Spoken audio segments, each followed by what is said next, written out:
Hello everyone, welcome to my channel KST Vaikuntham. అందరికీ వైకుంఠ ఏకాదశి శుభాకాంక్షలు అండి. ఈరోజు పర్వదినాన శ్రీమన్నారాయణ స్వామికి ముందుగా అభిషేకం చేసి ఆ తర్వాత అలంకరిస్తారండి. అభిషేకం కోసం పట్టుపంచ నేను కుట్టి స్వామివారి కోసం గుడిలో ఇచ్చానండి. దానికి సంబంధించిన ఈ వీడియో. ఇప్పుడు మనం చూస్తున్నది పట్టుపంచ శ్రీమన్నారాయణది. ఇది బిఫోర్ ఐరనింగ్ చేసిందండి. ఇది నడుముకు వచ్చేటట్టుగా బార్డర్ పెట్టానండి. పెద్ద బార్డర్ తీసుకున్నానండి క్లాత్. ఇప్పుడు ఐరనింగ్ చేసినాక దీని అవుట్పుట్ ఎలా ఉంటుందో నేను చూపిస్తానండి. ఈ ప్లీట్స్కి మొత్తం మనం ఫోల్డ్ చేసేసుకొని సమానంగా పెట్టి ఐరన్ చేయాలండి. ఐరన్ చేసిన తర్వాత చూడండి ప్లీట్స్ ఎంత బాగా వచ్చాయో. ఇది పెద్ద బార్డర్. దీని వెనకాల నేను లైనింగ్ కూడా ఇచ్చానండి. కంప్లీట్గా కాటన్ లైనింగ్. కట్టడానికి నాడ. ఇది నడుము కట్టడానికి నాడ అండి. ఇందాక చూపించింది కింద భాగానికి కట్టడానికి నాడ. ఇది నడుముకు సంబంధించిన పెద్ద బార్డర్ అండి. ఇలా మధ్యలో ఇలా పట్టు ఇచ్చానండి.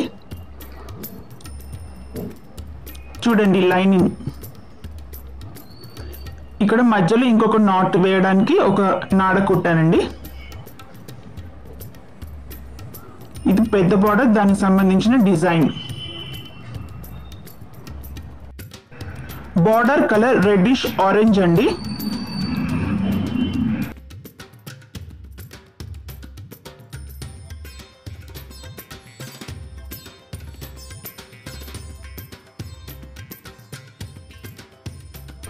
గ్రీనిష్, గోల్డెన్ అండ్ సిల్వర్ 3 కాంబినేషన్లో క్లాత్ ఉందండి.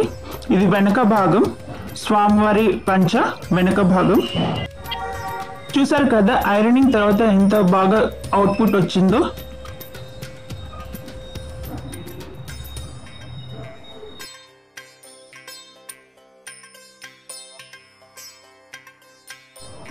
శ్రీమన్నారాయణ అభిషేకం కోసం పట్టుపంచ కుట్టి ఇచ్చానండి.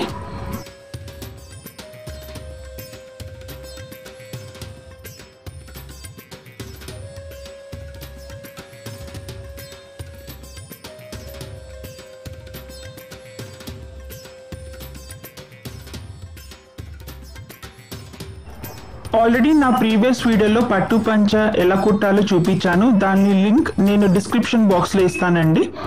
ఐ హోప్ ఈ వీడియో మీ అందరికీ నచ్చుతుందని ఆశిస్తున్నాను. వైకుంఠ ఏకాదశి నాడు శ్రీమన్నారాయణకి అభిషేకం చేసేటప్పుడు పట్టు పంచ నేను కుట్టి సమర్పించుకున్నానండి. Thank you for watching my channel KST Vaikuntham. ధన్యవాదములు. మరొకసారి వైకుంఠ ఏకాదశి శుభాకాంక్షలు అందరికీ.